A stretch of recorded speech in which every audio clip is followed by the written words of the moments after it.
Benvinguts a Món de Llengua. Avui vos propose un repte. Una prova C2+. Avant!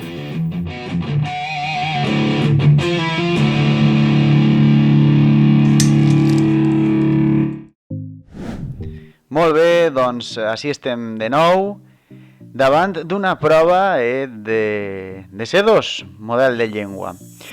Estava pensant, doncs això, que d'ací un parell de dies teniu una nova data d'examen, en aquest cas teniu la prova escrita del C2 de la Siakova, i he pensat, no em puc oblidar dels meus seguidors que s'estan preparant per al C2, així que no res, el que he fet ha sigut el de sempre.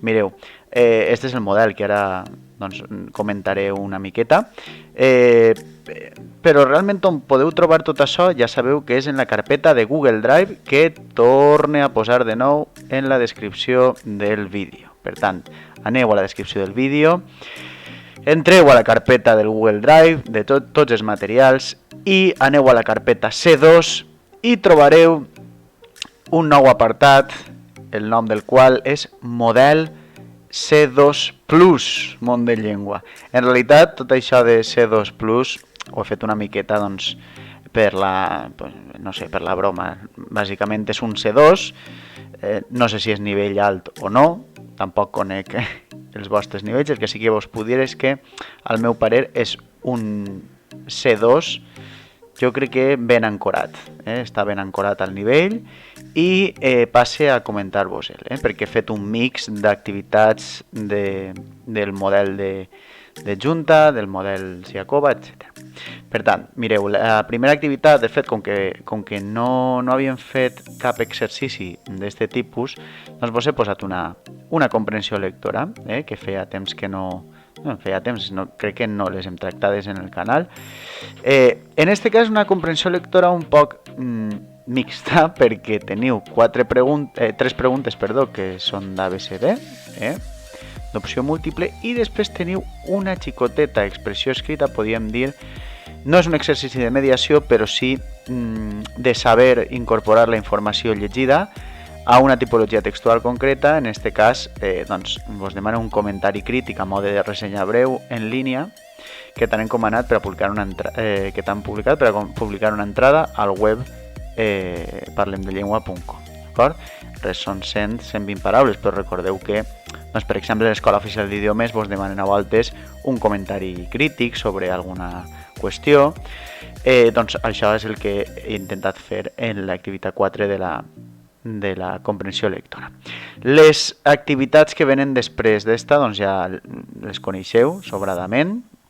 Tenim l'activitat 2, que és la de refer oracions. Així he posat algunes opcions xules de paraules arcaiques i tot això. En la 3 teniu l'opció múltiple. Fixeu-vos molt bé en esta perquè he aprofitat també la conjuntura, no, per a posar-vos opcions en les quals vos heu de fixar moltíssim, perquè he incorporat les novetats normatives, doncs ja sabeu, de fa 2 o 3 anys, incorporades per l'IEC i per l'ABL, i vos heu de fixar molt bé perquè hi ha alguna coseta de perífrasi nova que està acceptada, els textos ja tenen doncs, l'ortografia adaptada al 2021, no sé, hi ha cosetes interessants ahí, i vos heu de fixar molt bé en aquest sentit perquè vos la poden colar. Igual que això, en l'exercici 4, que és de corregir el text, no ultra corregiu, d'acord? No feu això que vos vaig explicar en un vídeo, d'acord? És un text extret del diari València Diari, doncs que té... A mi no m'agrada massa el model lingüístic d'aquest diari, d'acord?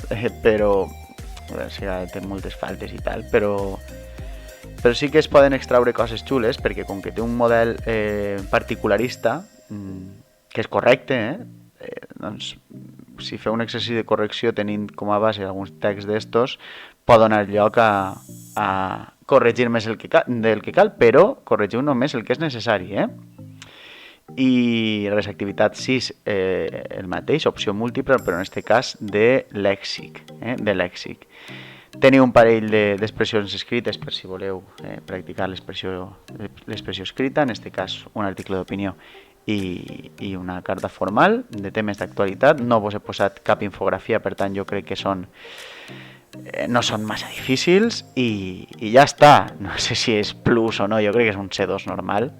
Així que la setmana que ve, molt important, per favor, per a la gent que em demana solucionaris històrics, que jo crec que ho he penjat tot en la carpeta, la setmana que ve, en el vídeo següent, doncs tindreu el solucionari. Així que molt atents al solucionari que penge, no sé, en el vídeo següent, no sé com ho faré. I de moment, doncs, cal fer-vos un poc la testa i a veure si podeu fer totes les activitats bé, d'acord? Us puntueu vosaltres mateixos, que jo crec que tot això vos ajudarà. Si teniu algun dubte, escriviu-me a mondellengua@gmail.com. Gràcies per la vostra atenció. I fins així el vídeo d'avui. Espero que hàgiu après alguna coseta, que hàgiu descobert els ets i els uts de la nostra llengua, sobretot en el seu vessant més formal. No oblideu subscriure-vos, donar-li a m'agrada, a la campaneta, recomanar el canal als vostres amics, als vostres coneguts, feu bondat i a cuidar-se.